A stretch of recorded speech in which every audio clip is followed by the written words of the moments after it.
الحمد للہ وکفا وسلام علی عبادہ الذین اصطفیٰ اما بعد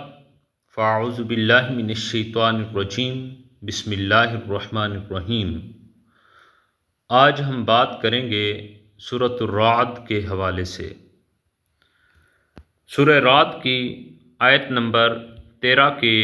الفاظ وَيُسَبِّحُ الرَّعْدُ بِحَمْدِهِ کہ لفظ الرعد کو اس سورت کا نام قرار دیا گیا ہے۔ اس نام کا یہ مطلب نہیں ہے کہ اس سورت میں بادل کی گرج کے مسئلے کے حوالے سے بحث کی گئی ہے، بلکہ یہ صرف علامت کے طور پر یہ ظاہر کرتا ہے کہ یہ وہ سورت ہے جس میں لفظ الرعد آیا ہے یا جس میں رعد کا ذکر آیا ہے۔ سورۃ الرعد کا زمانہ نزول رکوع نمبر 4 اور رکوع نمبر 6 کے مضامین شہادت دیتے ہیں کہ یہ سورت اسی دور کی ہے جس میں سورہ یونس، سورہ ہود اور سورہ اعراف نازل ہوئی ہیں، یعنی زمانہ قیام مکہ کا آخری دور۔ انداز بیان سے صاف ظاہر ہو رہا ہے کہ نبی کریم صلی اللہ علیہ وآلہ وسلم کو اسلام کی دعوت دیتے ہوئے ایک مدت دراز گزر چکی ہے۔ مخالفین آپ صلی اللہ علیہ وآلہ وسلم کو نقصان پہنچانے اور آپ صلی اللہ علیہ وآلہ وسلم کے مشن کو ناکام کرنے کے لیے طرح طرح کی چالیں چلتے رہے ہیں۔ مومنین بار بار تمنائیں کر رہے ہیں کہ کاش کوئی معجزہ دکھا کر ہی ان لوگوں کو راہ راست پر لایا جائے، اور اللہ تعالیٰ مسلمانوں کو سمجھا رہا ہے کہ ایمان کی راہ دکھانے کا یہ طریقہ ہمارے ہاں رائج نہیں ہے، یہ اللہ تعالیٰ کی سنت نہیں ہے، اور اگر دشمنان حق کی رسی دراز کی جا رہی ہے تو یہ ایسی بات نہیں ہے جس سے تم گھبرا اٹھو۔ پھر آیت نمبر 31 سے یہ بھی معلوم ہوتا ہے کہ بار بار کفار کی ہٹ دھرمی کا ایسا مظاہرہ ہو چکا ہے جس کے بعد یہ کہنا بالکل بجا معلوم ہوتا ہے کہ اگر قبروں سے مردے بھی اٹھ کر آ جائیں تو یہ لوگ نہ مانیں گے، بلکہ اس واقعے کی بھی کوئی نہ کوئی تعویل کر ڈالیں گے۔ ان سب باتوں سے یہی گمان ہوتا ہے یہ سورت مکہ کے آخری دور میں نازل ہوئی ہوگی۔ سورۃ الرعد کا مرکزی مضمون۔ اس سورت کا مدعا پہلی ہی آیت میں پیش کر دیا گیا ہے، یعنی یہ کہ جو کچھ محمد صلی اللہ علیہ وآلہ وسلم پیش کر رہے ہیں یہی حق ہے، مگر یہ لوگوں کی غلطی ہے کہ وہ اسے نہیں مانتے۔ ساری تقریر اسی مرکزی مضمون کے گرد گھومتی ہے۔ اس سلسلے میں بار بار مختلف طریقوں سے توحید، رسالت اور آخرت کی حقانیت ثابت کی گئی ہے۔ ان پر ایمان لانے کے اخلاقی اور روحانی فوائد سمجھائے گئے ہیں، ان کو نہ ماننے کے نقصانات بتائے گئے ہیں، اور یہ ذہن نشین کیا گیا ہے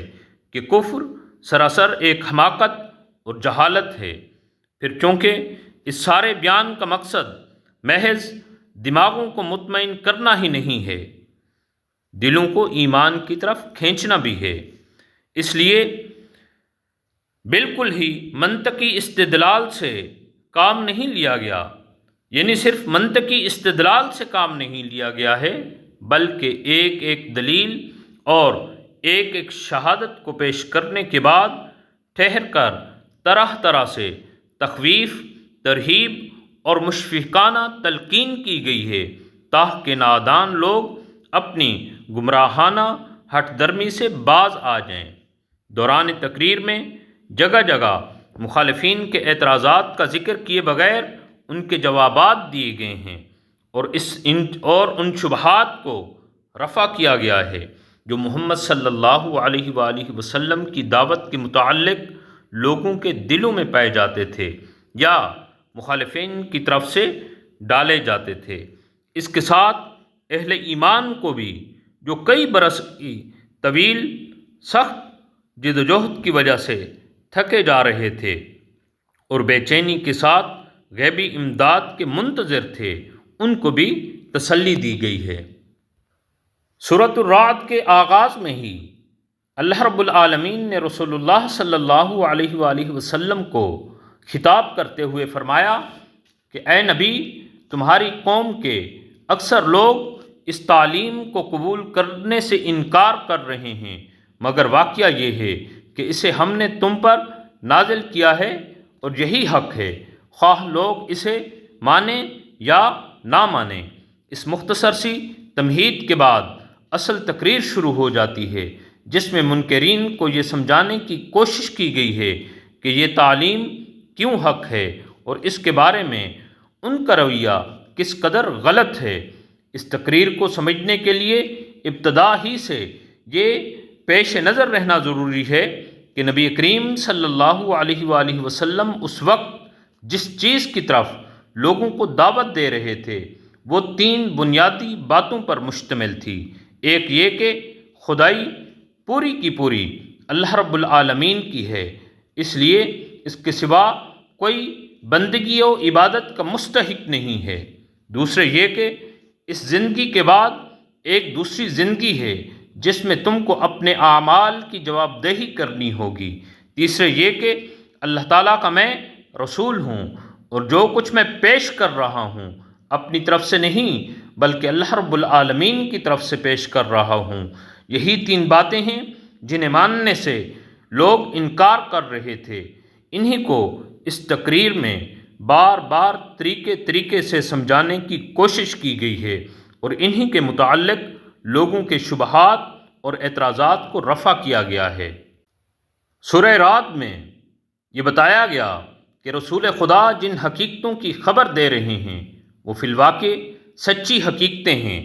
کائنات میں ہر طرف ان پر گواہی دینے والے آثار موجود ہیں۔ اگر لوگ آنکھیں کھول کر دیکھیں تو انہیں نظر آ جائے کہ قرآن جن جن باتوں پر ایمان لانے کی دعوت دے رہا ہے، زمین و آسمان میں پھیلے ہوئے بے شمار نشانات ان کی تصدیق کر رہے ہیں۔ سورہ رعد میں بتایا گیا کہ آخرت سے انکار دراصل اللہ تعالیٰ سے اور اس کی قدرت اور حکمت سے انکار ہے۔ یہ صرف اتنا ہی نہیں کہتے کہ ہمارا مٹی میں مل جانے کے بعد دوبارہ پیدا ہونا غیر ممکن ہے، بلکہ ان کے اسی قول میں یہ خیال بھی پوشیدہ ہے کہ معاذ اللہ وہ خدا عاجز، درماندہ اور نادان و بے خرد ہے جس نے ان کو پیدا کیا ہے۔ سورہ رعد میں بتایا گیا کہ یہ انکار کرنے والے لوگ اپنی جہالت کے، اپنی ہٹ درمی کے، اپنی خواہشات کے اور اپنے آباء و اجداد کی اندھی تقلید کے اسیر بنے ہوئے ہیں۔ یہ آزادانہ غور و فکر نہیں کر سکتے۔ انہیں ان کے تعصبات نے ایسا جکڑ رکھا ہے کہ یہ آخرت کو نہیں مان سکتے، اگرچہ اس کا ماننا سراسر معقول ہے، اور انکار آخرت پر جمے ہوئے ہیں اگرچہ وہ سراسر نامعقول ہے۔ کفار مکہ نبی کریم صلی اللہ علیہ وآلہ وسلم سے کہتے تھے کہ اگر تم واقعی نبی ہو اور تم دیکھ رہے ہو کہ ہم نے تم کو جھٹلا دیا ہے تو اب آخر ہم پر وہ عذاب آ کیوں نہیں جاتا جس کی تم ہمیں دھمکیاں دیتے ہو؟ اس کے آنے میں خام خواہ دیر کیوں لگ رہی ہے؟ تو اللہ رب العالمین نے اس صورت میں کفار کی انہی باتوں کا جواب دیا ہے کہ یہ نادان خیر سے پہلے شر مانگتے ہیں۔ اللہ تعالیٰ کی طرف سے ان کو سنبھلنے کے لیے جو مہلت دی جا رہی ہے اس سے فائدہ اٹھانے کے بجائے مطالبہ کرتے ہیں کہ اس مہلت کو جلدی ختم کر دیا جائے اور ان کی باغیانہ روش پر فوراً گرفت کر ڈالی جائے۔ کفار نبی خدا صلی اللہ علیہ وآلہ وسلم سے ایسی نشانیوں کا مطالبہ بھی کر رہے تھے جسے دیکھ کر ان کو یقین آ جائے کہ محمد صلی اللہ علیہ وآلہ وسلم اللہ کے رسول ہیں۔ وہ آپ صلی اللہ علیہ وآلہ وسلم کی بات کو اس کی حقانیت کے دلائل سے سمجھنے کے لیے تیار نہ تھے۔ وہ آپ صلی اللہ علیہ وآلہ وسلم کی سیرت پاک سے سبق لینے کے لیے بھی تیار نہ تھے۔ اس زبردست اخلاقی انقلاب سے بھی کوئی نتیجہ اخذ کرنے کے لیے تیار نہ تھے جو آپ صلی اللہ علیہ وآلہ وسلم کی تعلیم کے اثر سے آپ صلی اللہ علیہ وآلہ وسلم کے صحابہ اکرام رضوان اللہ علیہم اجمعین کی زندگیوں میں رونما ہو رہا تھا۔ وہ ان معقول دلائل پر بھی غور کرنے کے لیے تیار نہ تھے جو ان کے مشرکانہ مذہب اور ان کے اوہام جاہلیت کی غلطیاں واضح کرنے کے لیے قرآن کریم میں پیش کیے جا رہے تھے۔ ان سب چیزوں کو چھوڑ کر وہ چاہتے تھے کہ انہیں کوئی کرشمہ دکھا دیا جائے جس کے معیار پر وہ محمد صلی اللہ علیہ وآلہ وسلم کی رسالت کو جانچ سکیں۔ اللہ رب العالمین نے براہ راست ان کے اس مطالبے کا جواب دینے کے بجائے اپنے پیغمبر اپنے محبوب کو خطاب کر کے یہ فرمایا کہ اے نبی محمد صلی اللہ علیہ وآلہ وسلم، تم اس فکر میں نہ پڑو کہ ان لوگوں کو مطمئن کرنے کے لیے آخر کون سا کرشمہ دکھایا جائے۔ تمہارا کام ہر ایک کو مطمئن کر دینا نہیں ہے، تمہارا کام تو صرف یہ ہے کہ خواب غفلت میں سوئے ہوئے لوگوں کو چونکا دو اور ان کو غلط روی کے برے انجام سے خبردار کر دو۔ یہ خدمت ہم نے ہر زمانے میں ہر قوم میں ایک نہ ایک ہادی مقرر کر کے لی ہے، اب تم سے یہی خدمت ہم لے رہے ہیں۔ اس کے بعد جس کا جی چاہے آنکھیں کھولے اور جس کا جی چاہے غفلت میں پڑا رہے۔ یہ مختصر جواب دے کر اللہ رب العالمین ان کے مطالبے کی طرف سے رخ پھیر لیتا ہے اور ان کو متنبہ کرتا ہے کہ تم کسی اندھیر نگری میں نہیں رہتے جہاں کسی چوپٹ راجہ کا راج ہو، تمہارا واسطہ ایک ایسے خدا سے ہے جو تم میں سے ایک ایک شخص کو اس وقت سے جانتا ہے جب کہ تم اپنی ماؤں کے پیٹ میں بن رہے تھے، اور زندگی بھر تمہاری ایک ایک حرکت پر نگاہ رکھتا ہے۔ اس کے ہاں تمہاری قسمتوں کا فیصلہ مکمل عدل کے ساتھ تمہارے اوصاف کے لحاظ سے ہوتا ہے، اور زمین و آسمان میں کوئی طاقت ایسی نہیں جو اس کے فیصلوں پر اثر انداز ہو سکے۔ سورہ رعد میں اللہ رب العالمین نے اپنے ان عظیم بندوں کا بھی ذکر فرمایا جو اپنی خواہشات کو قابو میں رکھتے ہیں، اپنے جذبات اور میلانات کو حدود کا پابند بناتے ہیں، خدا کی نافرمانی میں جن جن فائدوں اور لذتوں کا لالچ نظر آتا ہے انہیں دیکھ کر پھسل نہیں جاتے، اور خدا کی فرما برداری میں جن جن نقصانات اور تکلیفوں کا اندیشہ ہوتا ہے انہیں برداشت کر لے جاتے ہیں۔ اس لحاظ سے مومن کی پوری زندگی در حقیقت صبر کی زندگی ہے، کیونکہ وہ رضائے الہی کی امید پر اور آخرت کے پائیدار نتائج کی توقع پر اس دنیا میں ضبط نفس سے کام لیتا ہے اور گناہ کی جانب نفس کے ہر میلان کا مقابلہ کرتا ہے۔ یعنی وہ مومن بدی کے مقابلے میں بدی نہیں بلکہ نیکی کرتا ہے، وہ شر کا مقابلہ شر سے نہیں بلکہ خیر ہی سے کرتا ہے۔ کوئی ان پر خواہ کتنا ہی ظلم کرے وہ جواب میں ظلم نہیں بلکہ انصاف کرتا ہے، کوئی اس کے خلاف کتنا ہی جھوٹ بولے وہ جواب میں سچ ہی بولتا ہے، کوئی اس سے خواہ کتنی ہی خیانت کرے وہ جواب میں دیانت ہی سے کام لیتا ہے۔ اسی معنی میں ہے وہ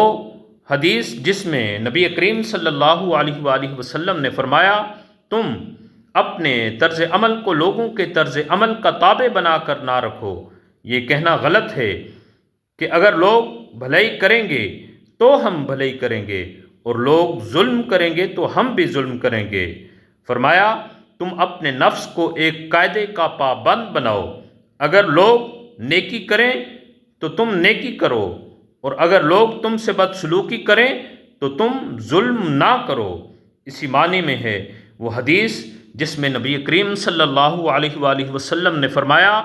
کہ میرے رب نے مجھے 9 باتوں کا حکم دیا ہے، اور ان میں سے 4 باتیں آپ صلی اللہ علیہ وآلہ وسلم نے یہ فرمائیں کہ میں خواہ کسی سے خوش ہوں یا ناراض، ہر حال میں انصاف کی بات کہوں، جو میرا حق مارے میں اس کا حق ادا کروں، جو مجھے محروم کرے میں اس کو عطا کروں، اور جو مجھ پر ظلم کرے میں اس کو معاف کر دوں۔ اور اسی معنی میں ہے وہ حدیث جس میں نبی کریم صلی اللہ علیہ وآلہ وسلم نے فرمایا کہ جو تم سے خیانت کرے تم اس سے خیانت نہ کرو۔ اور اسی معنی میں ہے سیدنا عمر بن خطاب رضی اللہ تعالی عنہ کا یہ قول کہ جو شخص تیرے ساتھ معاملہ کرنے میں خدا سے نہیں ڈرتا، اس کو سزا دینے کی بہترین صورت یہ ہے کہ تم اس کے ساتھ خدا سے ڈرتے ہوئے معاملہ کرو۔ سورہ رات کے آخر میں یہ بات فرمائی گئی کہ حق کو دبانے کے لیے جھوٹ اور فریب اور ظلم کے ہتھیار جو استعمال کیے جا رہے ہیں، پچھلی تاریخ میں بھی بارہا ایسی ہی چالوں سے دعوت حق کو شکست دینے کی کوششیں کی جا چکی ہیں، اور اللہ رب العالمین نے اپنے محبوب محمد صلی اللہ علیہ وآلہ وسلم کو آخر میں یہ خطاب کیا کہ تم اس فکر میں نہ پڑو کہ جن لوگوں نے تمہاری اس دعوت حق کو جھٹلا دیا ہے ان کا انجام کیا ہوتا ہے اور کب وہ ظہور میں آتا ہے۔ تمہارے سپرد جو کام کیا گیا ہے اسے پوری یکسوئی کے ساتھ کیے چلے جاؤ اور فیصلہ ہم پر چھوڑ دو۔ یہ تھے سورہ رات کے مضامین کا خلاصہ۔ اس صورت میں جو اسباق بیان کیے گئے ہیں، اللہ رب العالمین سے ہم دعا کرتے ہیں کہ اللہ رب العالمین ہمیں قرآن مجید کی تعلیمات پر عمل کرنے کی توفیق عطا فرمائے، قرآن مجید کو سمجھنے اور قرآن مجید کے ساتھ اپنا تعلق مضبوط کرنے کی بھی توفیق عطا فرمائے۔ آمین یا رب العالمین۔